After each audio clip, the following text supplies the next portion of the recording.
Hello everyone, thank you for joining me today for this week's question and answer video. My name is David, I'm a life coach, and I'm here to try to help you guys recover and heal and grow from your traumas. Anybody who's interested in coaching, please contact me at daviddemars.com. Thank you very much. I want to welcome new people here, new subscribers, new viewers. Just to kind of briefly let you know what's going on, what this is, it's a question and answer video. I'm answering questions from the last video that people asked me in the last video down in the comment section. So today, any questions you guys have, please ask. Ask me lots of questions. That's the best way to heal, is to understand what happened to us, to get it out, to express it, things like this. So ask me questions and I'm going to answer it in the next Q&A video next Monday. Every single Monday I do this.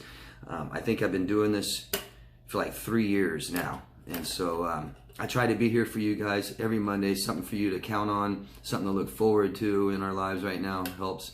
So please take advantage and ask me anything you want, guys. And if I don't understand your question, because I'll never miss anyone's question on purpose. If I miss it, please ask me again in the last question and answer video, the very last one from last Monday. It's how I do it. But if I don't understand your question, if I misinterpret it, misread it, please ask me again. If you don't understand my answer, keep asking me, keep giving me more information so I can try to help you guys out. Okay? Thank you very much. And for those of you who are new here, if you think that I'm benefiting you in any way or I can benefit someone else, could you do me a huge favor and just support what I'm doing here? Push a couple buttons, maybe subscribe to my channel. You can hit the notification bell if you want to be notified when my videos come out. Comment down below, just say hi, tell us your locations. If you ask questions, let us know where you are, please. And you can vote on this video, tell me why down below. You can share this and give it to someone else. You can put it in your own playlist on your own channel. These things really help the videos become more active. This video is dying down. This series I do every week is dying down since the new year. YouTube has added even more things and reasons why they slow my videos down. So any kind of activity you guys can help me with would be huge, okay? I'm doing this for free. I'm trying to reach out to people so that they get some information they may need to help or push them in the direction where they need to go to get the help they need. So I really appreciate any support you guys give me and all the support all of you guys give me. Thank you very much. Okay, so something I do, I like to recommend something or suggest something every week for you guys to help recover from different traumas. Big one, and this is the theme of this show today, this week, is anger and expressing emotions, more importantly. And a good way to express anger is by activity. The best way to express emotions is talking and telling somebody. We can't always do that with anger, especially the people who might make us angry. We want to express our emotions to people we trust. And if we have an abuser who is making us angry and we don't trust them, we may not want to express this to them, but we've got to express it somewhere, somehow. And a good way is like our mom used to tell us, for those of you who had a mom or dad tell us, go hit your pillow, right? Hitting your pillow releases this energy and it's safe and doesn't hurt anybody or scare anybody, especially if we're by ourselves in a room and hit our pillow. But what I have to offer here is a punching bag. I cannot tell you how much of an amazing workout striking is. We're punching elbows, knees, kicking things. It wears you out. Anybody who knows, anybody out there who's boxed or kickboxed, things like this, will tell you that just punching something for a solid minute is hard for most of us, and it wears you out. It releases this energy that anger can create. Okay, but more importantly, we can use this for many different emotions, negative emotions. This will help with anxiety. Number one way you can get rid of anxiety that's healthy and immediately fast is by raising our heart rate. And sitting there punching a bag for just 30 seconds to a minute raises our heart rate. And it's a great way to help manage our anxiety. It's a great way to have a little exercise during the day and sleep better at night. But it's a great, healthy way to express our anger. Okay? Anger is going to follow our failed relationships. It's a part of grieving, and it's healthy. Okay? Anger is healthy. It's an emotion. And we have to start accepting our emotions and start expressing them. I'm going to get more into that in the video today because a lot of your guys' questions are about this. So that's why it's the theme of this week's show. So I have a punching bag I found on Amazon. There are tons of different ones like this, and there's different types of punching bags. I found one for under 30 bucks.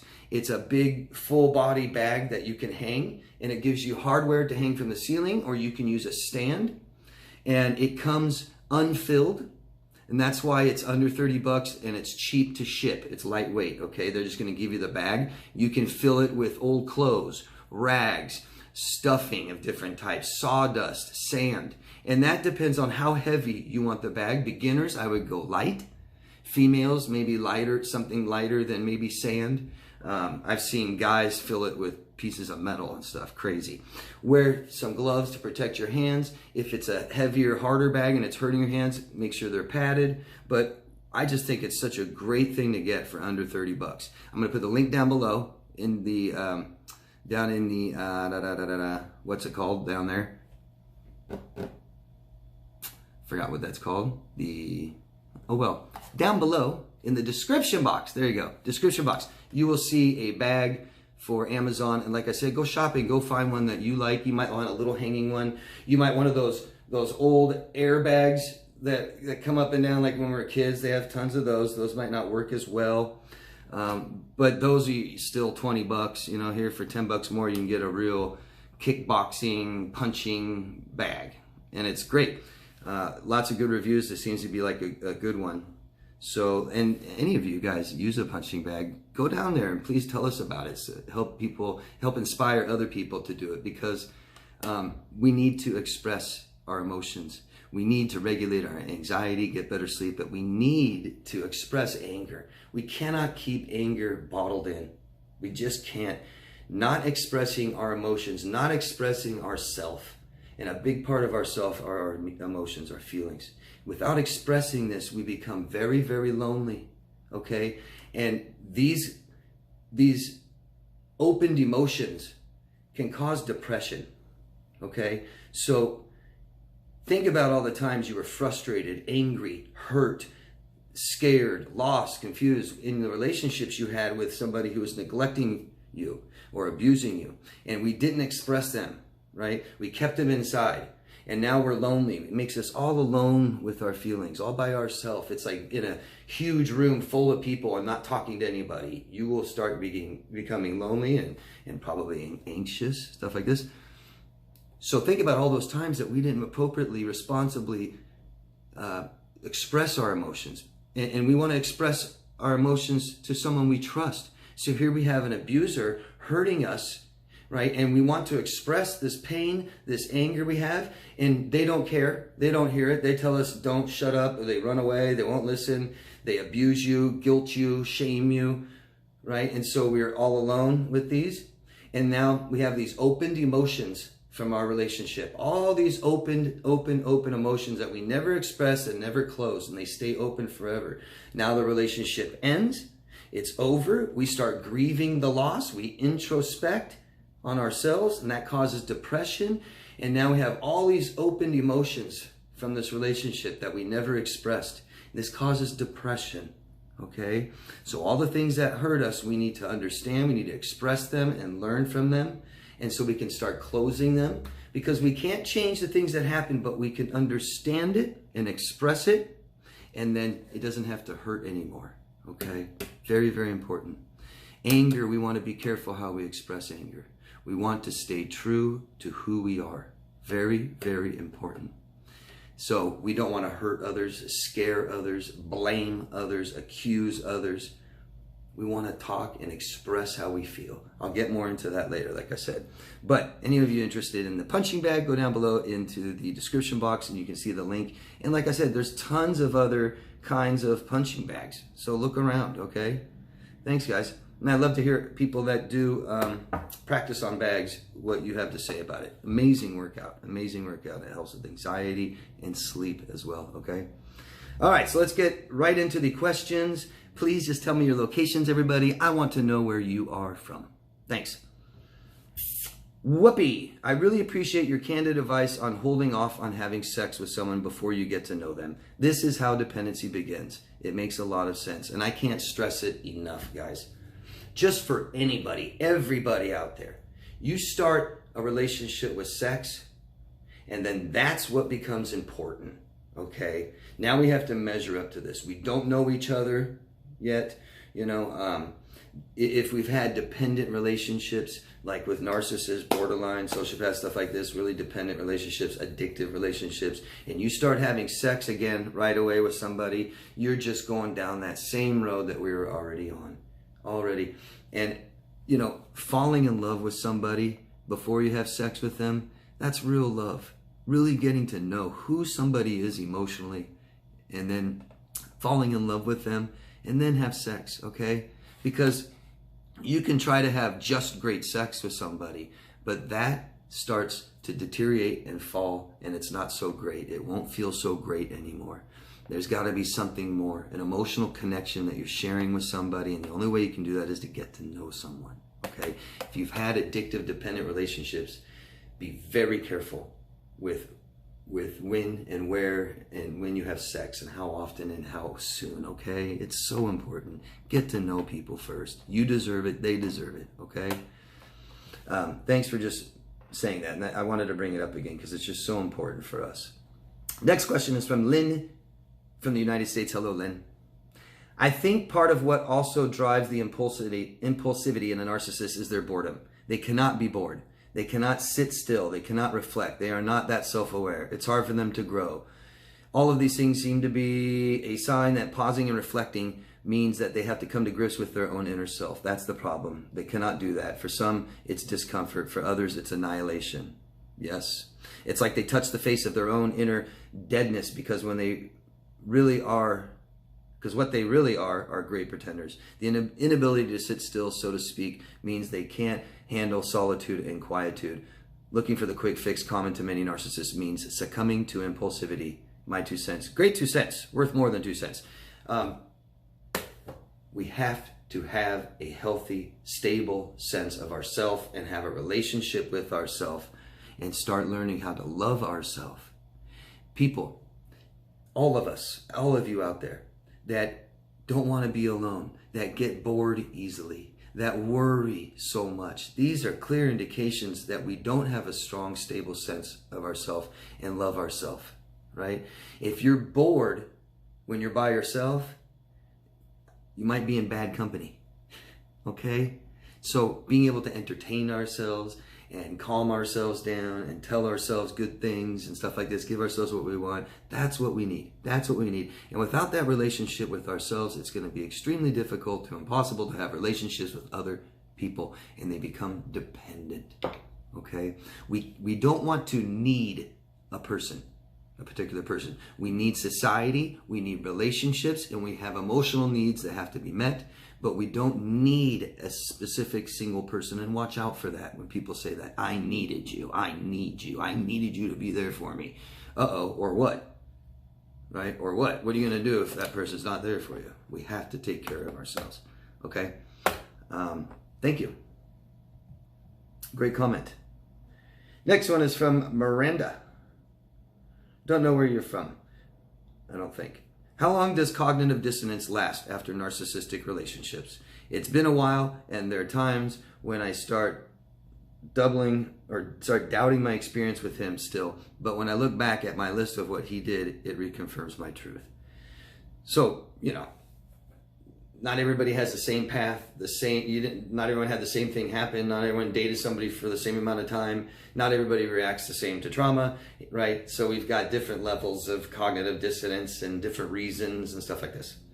So, reality, right? We lie to ourselves in a relationship. Oh, he or she will get better. He or she was too drunk, didn't mean to. I kind of deserved it that time. And reality becomes skewed. Here's reality, here's what we think. We bring ourselves down to reality, and the best way to do that is through professional help, okay? Because if we're lying to ourselves about things that happened at the moment, even hindsight isn't total 20/20. May not be. We may need somebody there to help us do this, okay? So how long does it take? Well, it depends on the person. right? I can't tell you how long it'll take. I can't tell you how long it'll take for anybody to do anything, really. It takes as long as it takes, and everybody's worthy of that much time and effort and money. If it costs money, you're worthy of it. Do it, because not knowing the truth and reality can hurt us longer for more. It could damage us more. We need to know the truth so we can start accepting what happened, or we will live in depression forever. I'm not kidding. Okay? It's an illusion. It's an illusion. Usually this illusion starts by our parents and reconfirmed by other people in our adult life. And we need to know the truth. The truth will heal you. Okay? I don't care if the truth hurts or feels better. It will heal you. Period. We need to know what really happened and really understand it and express our emotions so we can close these emotions, so we can accept what happened, so we can accept what we did and our part and how we felt. Okay? There's so much to this. So much, but it's going to take as long as it takes. Some people don't have to do much afterwards. Some people, it takes years. Some people don't want to accept the truth, right? Look what narcissistic people do, right? They don't look at themselves, and so there's no introspection. They don't want to face their depression. They reject who they are and how they feel, and they want to blame other people and go put a Band-Aid on their depression or loss right away and meet a new person and act like everything's great now. And all of this stuff is just totally denying and rejecting who you are. And they're delusional, aren't they? They keep believing this lie, okay, to help them feel better. But it doesn't work. It doesn't work. They're denying their depression. They're denying the feelings they have, and these emotions stay open forever, and they just keep lying and lying to themselves. So it's something that affects everyone in these types of relationships, both parties. And we need to introspect and look at ourselves and learn what the truth is and truly understand it, okay? That's what healing is. So I'm sorry, Miranda, I can't tell you an exact time it takes. But, we reap what we sow, Miranda, right? So someone can, after a relationship like this, totally isolate and get drunk every day and say, F them, F them, F them. It's all them. It's all them. Sit on the videos down below. My narcissist was a piece of crap and they need to be on an island and blow it up, Or you can start looking at yourself and saying, how did this happen? Why did I do this? How did I get here? What can I do? What am I in control of now? Let's start understanding and everything so we don't repeat it, right? Who repeats this all the time? The person that doesn't heal, doesn't learn, doesn't understand, right? Keeps repeating it. Hope that makes sense. Thank you. And Chantel, don't know where you're from. Please give us your locations, people. Thank you. Chantel says, very helpful. It is amazing how they make you doubt your own reality. You can go no contact, but the memories of what they did and said always remains. And I think that is the part that requires the most healing. Absolutely. We cannot change what happened, right? And our brains sit there and ruminate. What should I have done? What could I have done? You can't. What are you going to change? What are you going to change, right? You can't. You can't change people. You can't change time, all right? So what we can do is start accepting the person for who they are, start accepting ourselves and our emotions and any mistakes we made, and learn from them so we don't repeat them. What do we want to do next time? Not what should I have done, what could I have done? Nothing. It's over now. What do I want to do next time this happens? Next time I feel this way. Next time somebody says this thing to me. Next time somebody pushes me into a relationship and commitment. What do I want to do now? Okay? Yeah, they sure do make you doubt your own reality because they're delusional. They're rewriting reality, right? And we aren't thinking and feeling for ourselves. We've had people form all that for us, our parents. They formed our own opinion and what we value and told us how to feel and how not to feel, and right? And didn't let us form all these things, our own true self. We got to now. We got to now. And having a professional help you do that is number one. Thank you, Chantel. Weeping Willows. Hello. From Canada. Yay. Healing and dealing. I cannot do coffee anymore, but I love tea, particularly chai. Good alternative to caffeine, guys. Hello again from Canada. Going through a lockdown right now. I have lots of sadness and anger. Thank you for explaining this impulsivity. Yeah, I'm sorry you're in a lockdown, and I'm sorry that you're sad and you're angry, sorry. Know the source, know exactly why. Express it, tell people, write it down, okay? People that we trust, okay? Process these things, take the time it takes, okay? Think of like I said before, the relationship you had, things that made you sad and angry and upset and anxious and worried and insecure, and we never expressed it. So our memories, guys, our memories of our past are emotionally charged events. That's why we don't remember insignificant things. You know, we can't even remember maybe something we did last week. But we can remember, an entire day of our childhood when we're 8 years old. Something traumatic, we might remember it, something that made us feel really bad. And we didn't tell our parents and we didn't express it. And so now it stays open forever, literally. Okay, I'll get more into that later. But thank you. Next one is from Shelly in Oregon. Hello, Shelly. No. Oh, it's from Cosima telling Shelly, wonderful advice to Shelly, or telling me, thanks. Volunteering allows you to meet good people too. Yes, it does. And but not everybody volunteering are great people. That doesn't mean that. But pursuing activities that we enjoy, that interest us, that feel good, that's a great way to organically meet people, new possible friends, people we date, right?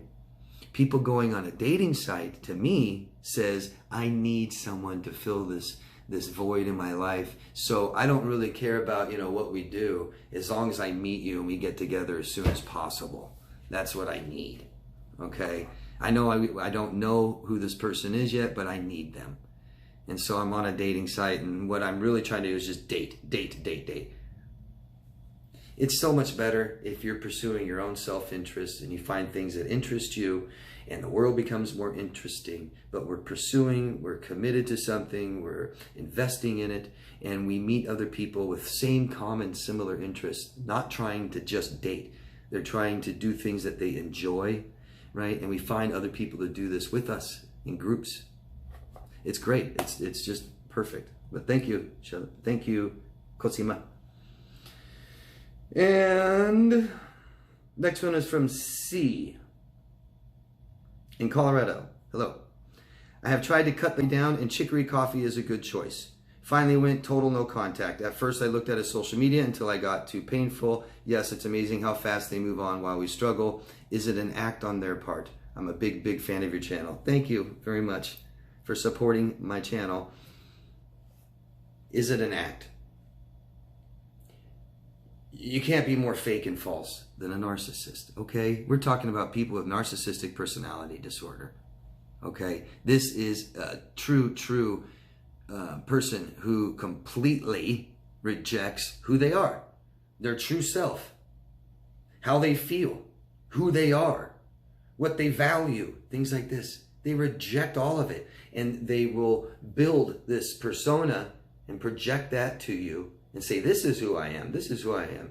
Well, this fake self doesn't have feelings, wants, and needs. I don't even know. I have to constantly check in and see what this thing here wants and needs. They don't know. They're not aware of their self, totally. So, you want to know, is it an act that it's amazing how fast they move on while we struggle? Well, yeah, they're refusing to struggle. We've got to struggle. We've got to grieve. We've got to learn. We've got to understand everything that happened and our part in it. Okay? This is trauma. This is bad, toxic, unstable, traumatic relationships. Both people, both. And they refuse to look at it. They refuse to accept how they feel. They feel ashamed of how they feel. They feel ashamed of things they've done. This is a big failed relationship. They're ashamed of this. Okay? So, move on just means replace. Replace, cover up the hurt, replace my loss, right? So they lost us just like we lost them. It doesn't matter if they hated you, so they say, right? They will not, they refuse to look at themselves. They refuse to hurt. They refuse to have pain and loss and be a failure, right? I had a failed relationship. Well, probably made some mistakes. Nope, can't look at that. It's all your fault. I did nothing wrong. And they replace you with another person that helps raise their hormones. That's it. That's it. They help replace you so that they replace and get their hormones up high again. You don't do that anymore. The relationship you have with them doesn't do that anymore. And they just keep looking for that without caring who it is, without valuing any emotional connection with the person. Okay? So, you know, someone told me the other day, I just can't believe how happy they are. I can't believe it. And I said, well, if you're not talking to them, how do you know they're happy? Well, it looks like that on Facebook. And I said, find me one other person on Facebook that isn't happy. Find me one more. Go find someone else on Facebook that's not happy. And just to let you know, emotions, our body doing things, comes in layers. There's going to be all kinds of different emotions attached to it, people that go through this. The victim and the abuser, right? Loss causes emotions. These people that don't get what they need and use people and never benefit from a growing, loving, healthy, functional relationship and never have their needs met and dependent on other people, they've got all kinds. Scared, lost, confused, anxious, depressed. Yeah, and they have these emotions and they're neglecting it and denying it. They think that if they convince someone they're happy, they're happy. That's who they think they are. What everybody sees, their ego. Okay? So, are they moving on? What does moving on mean? I had a female a while ago tell me, well, the best way to get over a guy is get under a new one. Okay. Is that moving on? I guess that could be one, but what does even moving on mean? Like comfortably, you know, past this relationship and it won't bother me anymore and I won't think about it anymore. No, that's not them. That's not the narcissist. No, they will continuously think about this, continuously reject their emotions every time they feel something, and they'll stay open forever and they'll talk about you to their ex, or they'll completely reject everything they've ever gone through. They won't talk about their childhood, their lost childhood that hurt. They won't talk about any of their relationships, anything that's ever hurt them. Never be vulnerable, never talk about these things, and never ever heal from them. So they repeat and they repeat and they repeat all their failures over and over and over again and just move on to the next person. And it doesn't work. It doesn't work. That's why I'm telling all of you out there, if you've been a victim of abuse, neglect, bad, failed relationships, better not just start dating again right away. You're doing the same thing, all of you. I don't care who says, oh, well, you know, I met the most amazing person within a week after this relationship and we've had it great ever since. I'm not saying that person's not great. I'm saying your relationship probably isn't as healthy as you think.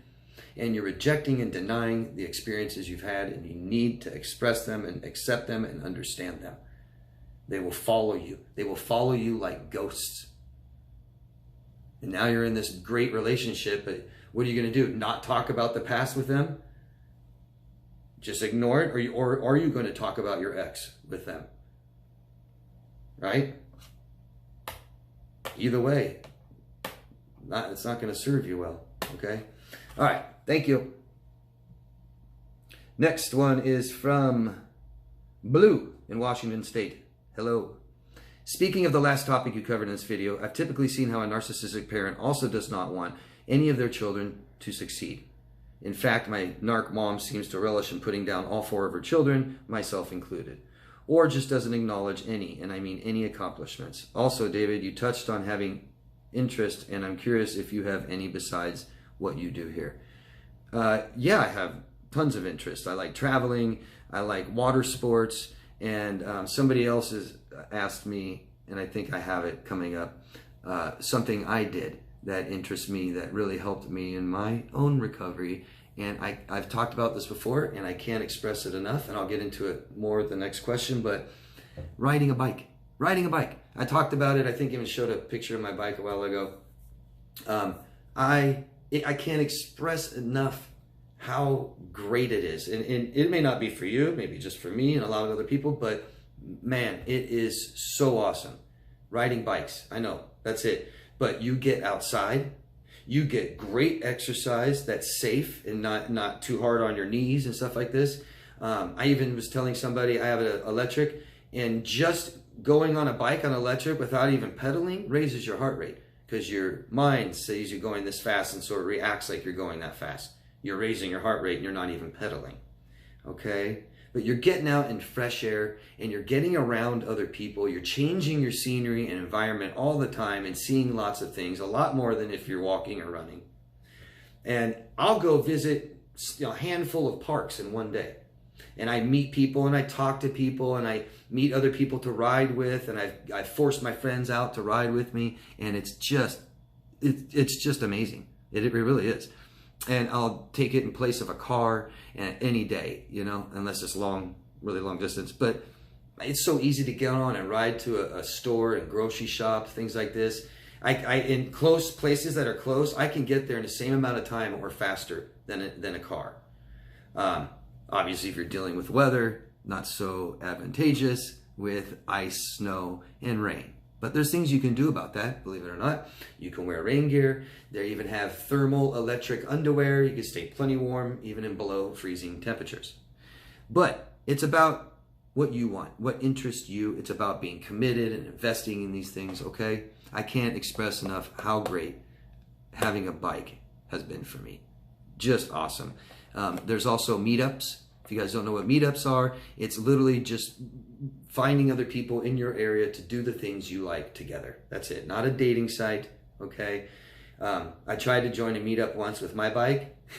I've got a big, huge, fat tire bike with a motor on it, right? And I wanted to go to a meetup. I went to the meetup, and it was like a dozen people, all looked exactly the same, all had their street racing bikes, you know, with tires about that big, you know, and they're all with their decked out racing gear and stuff. And here I come, my big old bike with a big old motor, and they're just like, yeah, I didn't stick with that meetup group. But it's just a fantastic way to get outside, to exercise, to see your environment, to see a new environment instead of your home. Great way to meet people. I can't tell you enough. And it's so fun to go with other people. And just about every city, I'm sure, has bike trails through your city that go from park to park to park to park. It's a great way for transportation. It's cheaper than parking, cheaper than gas, cheaper than insurance, cheaper than repairs and tickets and accidents. Helps with anxiety, helps with better sleep, helps with food digestion. Okay, just an awesome way to do so many things with one activity. Thank you for asking. Next is Adrian from the United States of America. Hello, Adrian. Hi, David. Why do narcs lie so much and have no moral compass? I was raised to believe in and practice honesty. Without honesty, there is no friendship or relationship possible with anyone. Totally believe that, Adrian. But as we are learning, not everyone is the same. We're all equal, totally different, and there are people that do not value honesty or respect in relationships. They just don't. And the more we keep trying to make someone, we're trying to change them, right? We're trying to help. That word, the codependent definition of help is change. I want to change them. I'm helping someone. Do they ask for it? No. Do they want to change? Not really. But you want them to change. I'm helping them. Okay, so why do they lie so much and have no moral compass? Remember, they're false. Right? So my true self, your true self, Adrian, feels bad if you lie. Feels unstable, right? Well, they've denied and rejected their true self. So they don't feel as bad anymore, right? A moral compass must become principle. Morals and what we value must become principle in our daily life, planted firmly in the ground, and we don't move them around for anybody ever, ever. I remember I used to think it was okay to lie. One time, it's okay to lie to your boss to keep your job. Okay, fine. Okay, you know, I'm late for work and I lie and I say, you know, something happened on the highway. And blah, blah. Okay, but I got to move this out of the way right now to lie. And the more I move, the easier it gets until whatever, right? So the more you start lying, Adrian, if you started lying to somebody, if you tell a lie, the next time after that, it gets easier to lie. It gets harder to tell the truth. And so that's your stability of your own sense of self. Narcissists threw their self out the window. They want nothing to do with themselves. I hate myself. right? So I'm not very in touch with my feelings. I don't really know what I want, do they? Narcissists say, I want this and I want that. I want this, I want that. They have no idea what they need. They think they need outside physical things that we don't. You know, and they don't have any real true moral value. They think they value, maybe money, sex, looks, status, things like this. Okay? Thank you, Adrian. I hope that helps. Anna. Hello, Anna from Paris. A question, or rather, like a vision. Maybe funny, but it scores me. Think me scares you. So if all healthy, empathic people cut off their narcs, how would society look like? I've learned that any narcissistic without any supply just collapse in real heavy mental ill. So how would we cope with that? I mean, is there enough of psychiatric hospitals? Well, first of all, they're not crazy, okay? So they're going to be okay. What happens if all empaths cut off their narcissists? Meaning all victims. There's no more victims for narcissists anymore. What happens?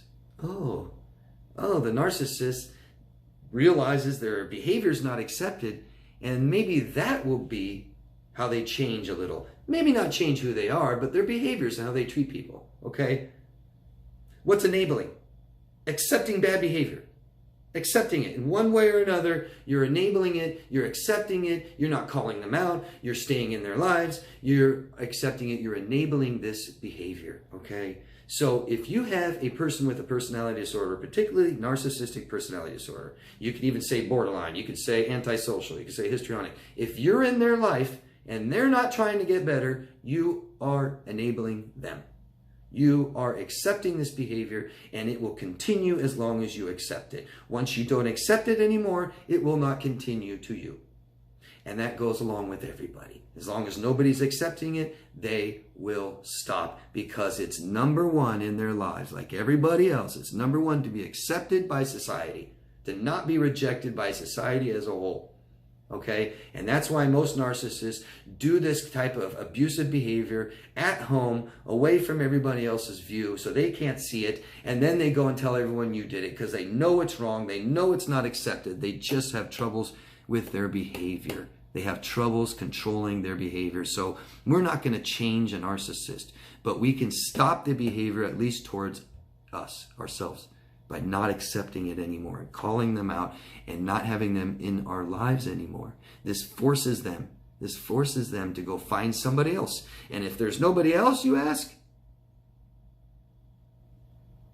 maybe some more conforming. They'll start conforming more, because they're so dependent on us. They've got to do what they have to do to keep us in their lives, or find a new person. And people that don't accept this or put up with this forces them to do something about it. Okay? I'm not saying that they're just going to get rid of their disorder, but they'll soon realize they can't abuse people anymore. Okay? And if it's not accepted, and if they can't control their behaviors, that's when they actually go try to get help on their own. Okay? Thank you. Blonde artist from California again. Hello. Can you talk about an enabling parent to a more toxic parent? One of the more bleak realization of growing up with an abusive parent is that the other might not have only made excuses for what happened, but also allowed it and were in on it. Oh, so you got your mom and dad, still married, still together, raising you, and one of them is an abuser, but the other one is an enabler. Absolutely. Right? This is the codependent relationship, right? You've got the drunk sitting on the chair at home, and he gets totally drunk and then starts abusing his wife and children, right? But the wife always gets him that beer. Enabling it, right? What happens if the whole family leaves the dad? Doesn't put up with it, says, you can't do this to me, and he continues, and so they leave, divorce, gone, can't see your children anymore. He goes to try to find someone else, right? So the enabling parent, and this is very extremely common. This is the gist of a relationship. I have light coming and hitting me. Hope that's not distracting you guys, like it is me. So I get this a lot. I know my dad or my mom is really sick and abuses me, but the other parent is really healthy The other parent is really healthy, really sweet, nice, good to me, gives me everything I need. Impossible. Impossible. That's like saying that you were really healthy when your narcissist was abusing you. No, you weren't. You weren't aware of it totally. You were traumatized, maybe. You were depressed and anxious and upset and angry and all these things. You're not healthy. You're not expressing these things. You're in a toxic relationship. And so is your mom or dad if they're married to an abuser. They are being abused. They are being traumatized. They are not having their emotional needs met. All of this stuff means they're extremely unhealthy too. Not bad people. People get so sensitive when I talk about their parents sometimes, and I understand, and I'm sorry if I offend anybody. I'm just saying, if your dad abuses you, if your mom's still married to him, she's not healthy. Okay? Period. Even if you tell me, oh, well, he doesn't abuse my mom though. Well, he's abusing you. He's an abusive person. He doesn't care about emotional connection with human beings, so he's not emotionally connected to your mom. It's not selective. He doesn't appreciate it. If you don't emotionally connect with your own children, you don't value it if you're not at least trying. Okay? So you're not emotionally connected to your spouse, and you're neglecting them. And emotional needs are number one in our lives, most important. And if we don't have them met, we're not healthy. Period. It's just like physical needs. What happens if I don't get enough sleep every day? I get 2 hours of sleep every day. Well, how long is that going to last? Not long. Trust me. Now, how many days can you go not eating, drinking water? How long can you hold your breath? You know, these are our physical needs. Well, guess what? Here, emotional needs are more important. Period. They're more important. People that believe in the physical needs are more important are neglecting their emotional self. Okay? And people that realize emotional needs are more important are healthier. And they have them met. Okay? So, the difference between an abusive and enabling parent. They're both emotionally neglecting you, period. And this becomes dependency, okay, on each other and on you. But this dependency, right? The drunk dad needs mom to get the beer, and mom needs dad to be there and not leave for emotional support or whatever. Needs. That's dependency, and that becomes an addiction, and addictions are number one. So it is extremely difficult for a mother who's in a codependent, dependent, abusive, neglectful relationship with her husband to give the child everything that child needs. It just doesn't happen. Because if mom knows how to meet the child's emotional needs, the only way she knows is because she knows how to meet her own needs, and she wouldn't be in a relationship that is so neglectful. I hope that makes sense. Keep asking me if it doesn't. Okay? Thank you. Thank you, Blonde Artist.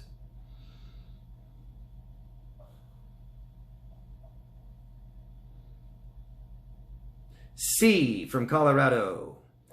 Thank you for 2 great videos today. You validated many thoughts I've had lately. My ex started sleeping with someone immediately. He is drinking and doing drugs as well. Dependency. Do you see that? So I gotta have sex with them right away, right? Why? Because that sex raises, you know, my hormones, right? Sex raises hormones the same way that a drug, or let's say his drinking and drugs, he's trying to raise these because he becomes dependent on them. He cannot raise them himself. Okay? Say you take a shot of heroin. You take a shot of heroin, first time you ever done it, right? Raises these happy, feel-good hormones. It's intense. It feels so good. It's artificial, right? But then the heroin goes away, and we become, you know, hungover, so to speak. And it comes out of your body, and the feel-good hormones go down. If we decide to keep taking that heroin, 1 a day, 1 shot a day, raise it up again. Ooh, ooh, ooh, ooh, ooh, ooh. How long does it take? How long does it take to where we are dependent on that outside source to raise our hormones and we can no longer do it ourselves? Heroin, pretty fast. Okay? People that are in toxic relationships, that are dramatic and going up and down and up and down and up and down, raising and falling our hormones, doesn't take long either. Why? Because we never learned how to do that ourselves either. We've come from these dependent relationships, and we haven't totally learned how to take care of ourselves and raise our hormones naturally ourselves. And we've got to learn how to do that. Okay? It's one of the first things I start with my clients, is showing them how to do this, raising their hormones for them, right away, and then teaching them how to do that themselves. Otherwise, we become dependent on whatever that outside source is, whatever it is, whether it's sex, money, drugs, alcohol, relationships, eating. It all becomes addictive. We all become dependent on it over time. Okay? I hope that makes some sense to you. And I'm sorry for how you feel. I'm sorry. Anxiety and anger are my biggest obstacles. Yeah, because typically